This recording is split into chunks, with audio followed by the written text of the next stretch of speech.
บ่มือฮะบ่ได้ไปหาบ่ได้ไปหาอายุเฮ็ดหยังซะให้ได้จะได้เงินไปหาแคมมาขายก็ได้เงินซื้อเครื่องสำอางเสริมสวย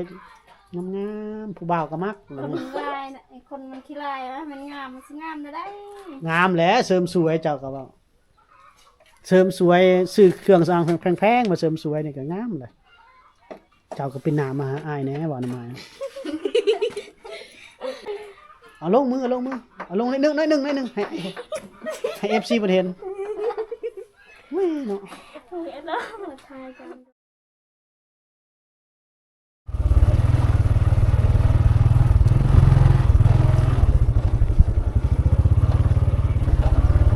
จะถอดร่องเลยเนาะ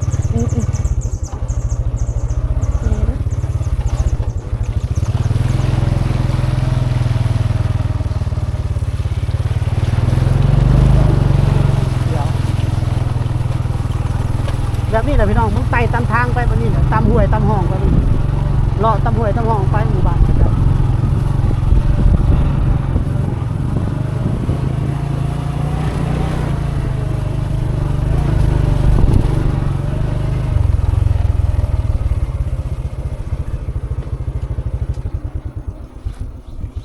บ่ลงบ่เด้อ่ะให้ลงก็ให้ลงอันนั้นคักกันเลยบ่แล้วลงให้ลงก็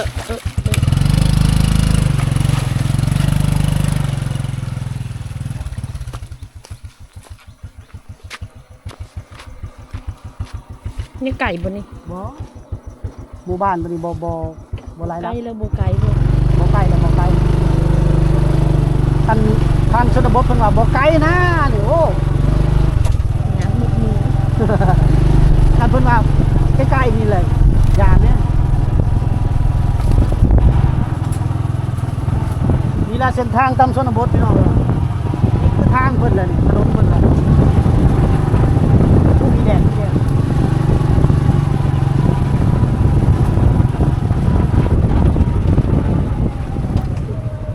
ก็ที่ไม้ล้มมาก็ยังบ่ตัดสวย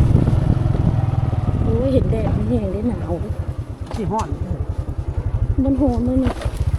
ให้ฮ้อนแล้วบ่หนาวจะโคงแดดก็ได้แล้วนี่แดดยุบเลย เดินทางมาระยะหนึงพี่น้องคือว่าขับรถมาโดนเติบก็มาฮอดอีกหนึ่งหมู่บ้านพี่น้องเงียบเหงาใช่ไหม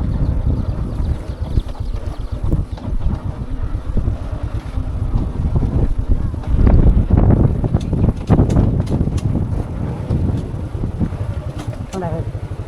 นี่บอลึกแล้ว มันคือลึกแต่ว่าทางไหนแท้มอไซค์เข้าไปนี่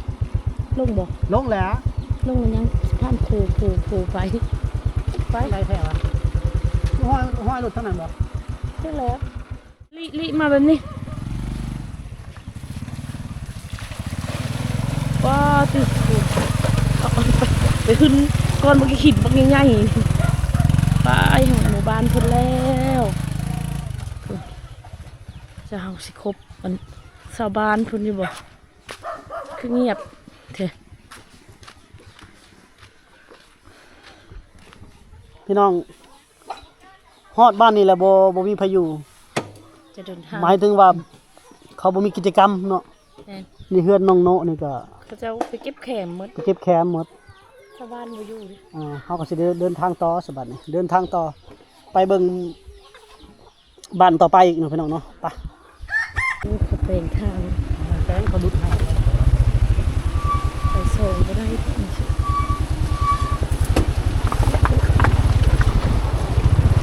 เท่บ่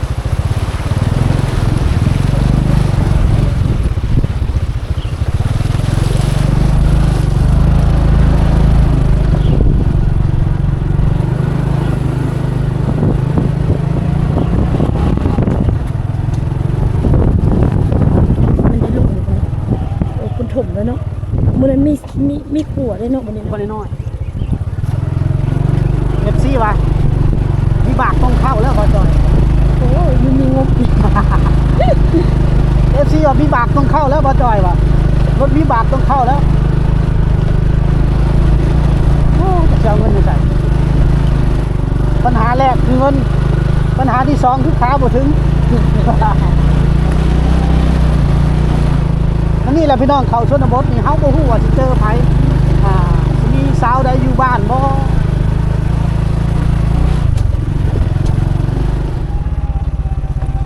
เอาย้ายจากบ้านเมื่อกี้นี่มาบ้านตะนายช่วงนี้เขาไปหาแคมป์บ่ค่อยสิได้เห็นคนหรอก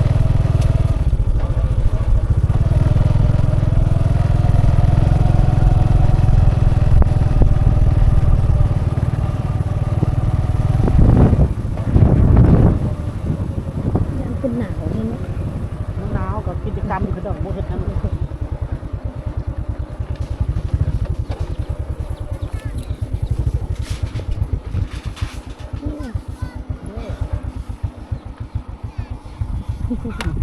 ว่าไปใส่นี่ มาใส่ยะ คือเงียบแท้ เงียบเนาะ ฮะเงียบคักเงียบก็เงียบคักเงียบแหน่หรือบัดนี้อ่ะเพราะมันสิมีคนอยู่บ่บ่จ้อยเบิ่งท้องฟ้ามื้อนี้เด้อเบิ่งกว่าท้องฟ้าก็ครึมๆมืดๆอยู่เป็นแต่อันนั้นอยู่บ่ คือฝนสิตกนะ เบิ่งท้องฟ้ามื้อนี้นะยันฝนสิตกบ่เนาะ ฝนสิตก ไปเลาะเบิ่งกันเนาะ รอบ้านเขาก่อนนะ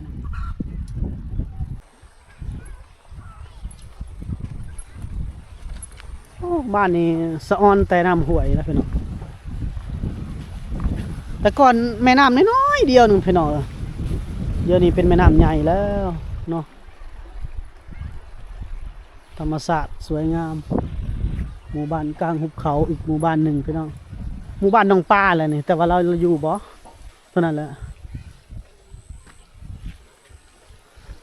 ผู้น้ำก็ยังไหลอยู่พี่น้องนี่ไรมีบ่แคมเพิ่นหลายเนาะน้องปลาอยู่บ่เนาะนี่เนาะ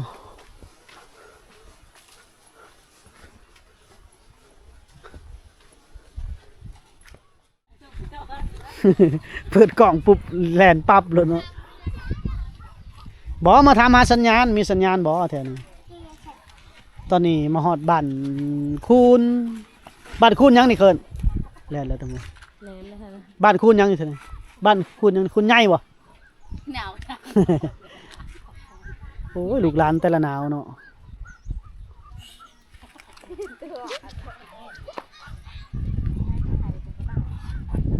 บรรยากาศพี่น้องบ่อนินสูงจังโมงแล้วจ้ะเนี่ยบ่ายโมง บ่ายโมงครึ่ง บ่ายโมง30 อุ้มร้านหมดอุ้ม ไปแล้วผู้สาวนะสาวเอ้ยนี่บ่เฮือนเราบ่ดงอันบ่ เบาดงอ้าย เออ ไม่ดง ลูกเจ้าบ่เออลูกแม่เอ้าโอ้เฮือนเรานี่บ่มีไฟฟ้าแต่เรามีโรงสีได้อพี่น้องไปเบิ่งโรงสีก่อน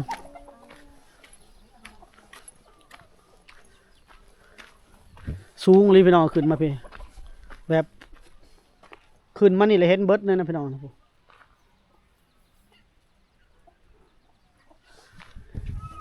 โรงสีแล้ว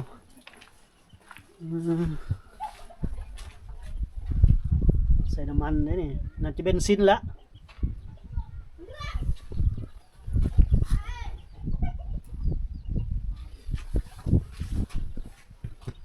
คือสิแพงน่าจะได้แล้ว60,000 บาทโอ้ยลมหนาวเลยพี่น้องเอ้ยสิบ่ได้คลิปงามๆให้พี่น้องได้เบิ่งแล้วนี่เนาะบรรยากาศคือมันออกหนาวพี่น้องเขา มันหนาวเลยบ่มีกิจกรรมบ่มีหยังให้เบิ่งสาวลาวก็ปบแล้วสาวลาวก็ถ้าได้จะซื้อหงสีนั่นจื้อได้บ่จักล้านซื้อหงสีมาแหละ เมื่อกี้ เพื่อน จะเปิดร้านก็10,000 บาท10,000 บาทได้สาวไทยเฮามีพูนทั้งลุมพูนแบกไม้แบกตอกไปลงลุมอีกพี่ผู้สาวอยู่พี่เบิดพี่น้องเอ้ยเอาผู้สาวในชนบทนี่พี่พากันอ้ายแบบนี้เลยเนาะบ่พากันอ้ายมานี่แหละพากันปิดหูปิดตาไปเนาะพี่น้องเนาะ ไอ้ก็อ่ะแนมก็ แนมกล้องพี่เนาะตายแล้วเอาบ่เป็นหยังพี่น้องเอ้ยปิดกล้องเฮากะเอาปิดเลยเด้อปิดแล้ว เดี๋ยวก่อนรู้ว่าเล่นอะไร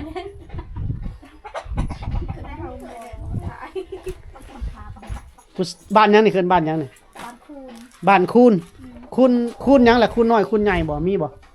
บ้านคูนนั่นล่ะบ่ คุณน้อยอยู่รุ่มคุณ อันนี้คูนใหญ่เนาะ เตย อันนี้ผู้นี้เว้านำแน่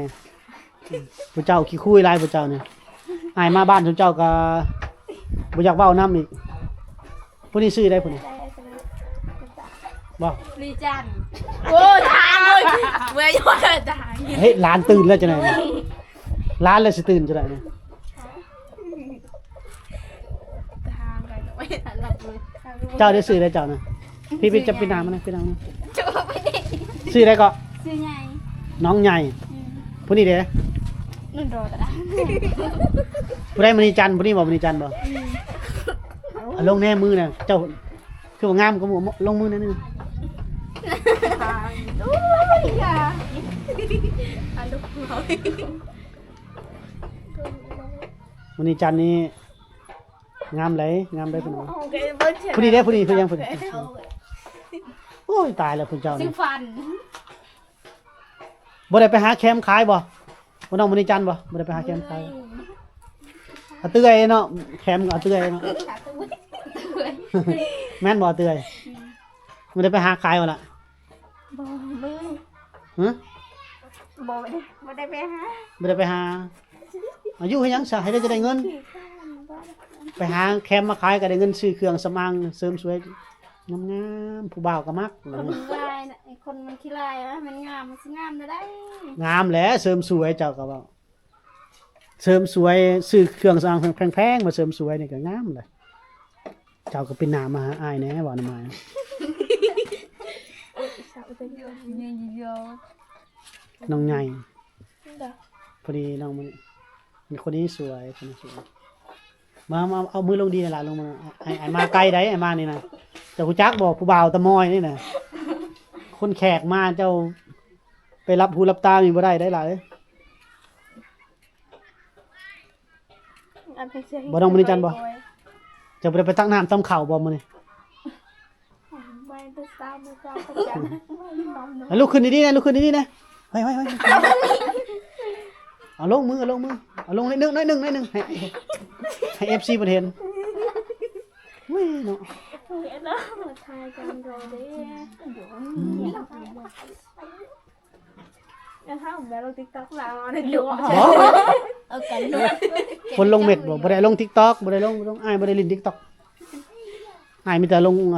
เพจอย่างเดียว ไปเนาะมันแล้วลงเฟซ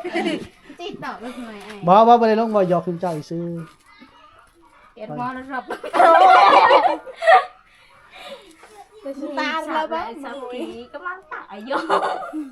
หน้าในไก่ มีผู้บ่าวมื้อละบ่นี่มีผู้บ่าวมื้อละบ่มีแฟนมื้อละบ่ โสด โสดหมดน้องมณีวันโสดบ่ โสด โสดกับลูกดีๆแหละโสด ไม่ได้เลิกที่ชันหอ ลูกดีๆได้ผู้บ่าวจะฮู้จักว่าโสดโอ้หลายอยู่คนบ้านเพิ่นนี่ก็แต่ว่าเขาลักลี่หมดมื้อนี้บ่ได้ตำข้าวบ่เช้าแล้ว เขาก็มาจะเห็ดเบียกเมื่อวานนี่ เวียกใส่ละ เห็ดเบียกทุกวันยัง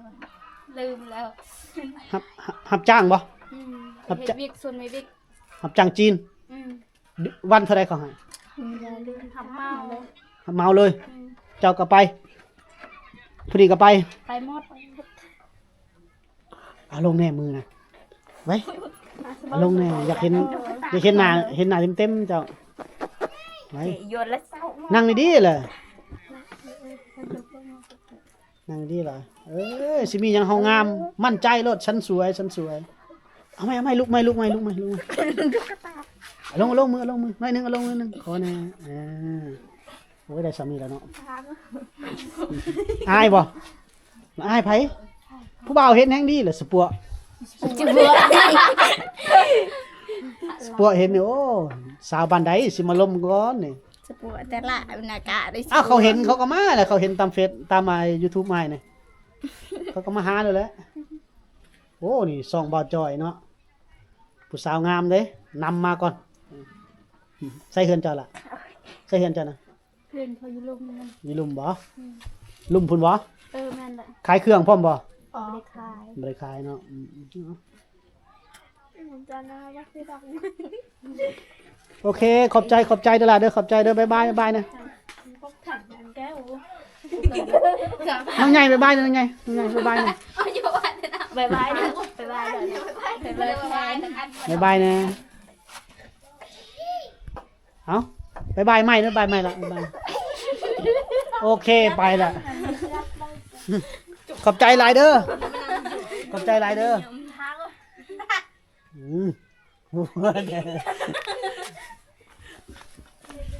ขอบใจหลายน้องๆเพิ่นหนาวบ่แม่เฒ่า หนาว โอ้เราได้แคมหลายนะแม่เฒ่าน้องนี่แคมพี่น้องเอาเตื้อยแล้วนี่แคมพี่น้องเขาตากแห้งขายเฮ็ดอะไรอีกให้อ้ายเขาไปอีกบ่ให้อ้ายเขาไปบ่ให้อ้ายเขาไปหาอีกได้บ่ ได้ ได้น้ำแล้วยะได้น้ำกินบ่ดอกง่วยบ่โอ้ น้ำกินในหน้าแรงนี่ก็ลำบากเลยฮะแล้ว น้ำลิ้นจากภูเขาพี่น้อง ตัวสีนั้นมันกับแห้งเนาะแห้งกับแห้งกันได้เพราะว่าหน้าแรงแล้วนี่ก็เดินนึงแล้วเนาะ ใกล้แล้วเจ้าหน่อยเข้าสู่หนาแรงก็ชาวบ้านเพิ่นก็จะอึดน้ำขาดแคลนน้ำกินน้ำใส่ ช่วงนี้ยังพอได้อยู่เนาะกระตุกไปมีแล้วก็หาบเมื่อ มือใส่มือกินเนาะในครอบครัวพี่น้องนี่คือวิถีชีวิตของชาวลาวในชนบท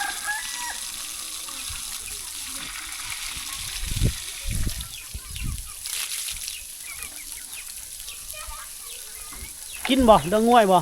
เราง่วย เปิดอาบได้อาบใส่ซะเปิด อยู่น้ำห้วยน่ะ โอ้อาบน้ำห้วย อาบน้ำห้วย แต่ว่ากินน้ำลิ้นเนาะเป็นอาบน้ำห้วยพี่น้องกินน้ำลิ้นบัดเดือน4เดือน5นี่แรงบ่ยังมีบ่น้ำนี่ บ่มีเอ้ย หมดบ่ เออ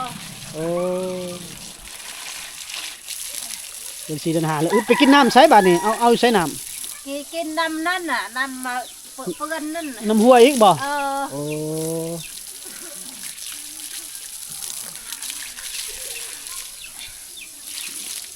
ใครเนี่ยแต่เพิ่นยังมีน้ำลิ้นช่วงนี้พี่น้องจะบ่ได้ลำบากนี่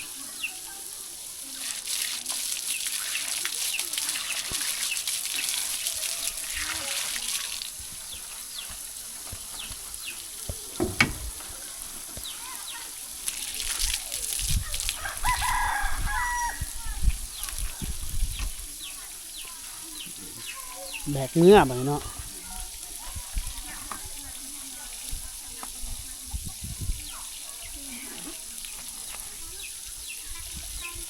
ไหลตลอดเลยพี่น้องบ่ได้ปิดนี่ปิดบ่ได้น้ำนะ ไล่ตลอดเอ้ย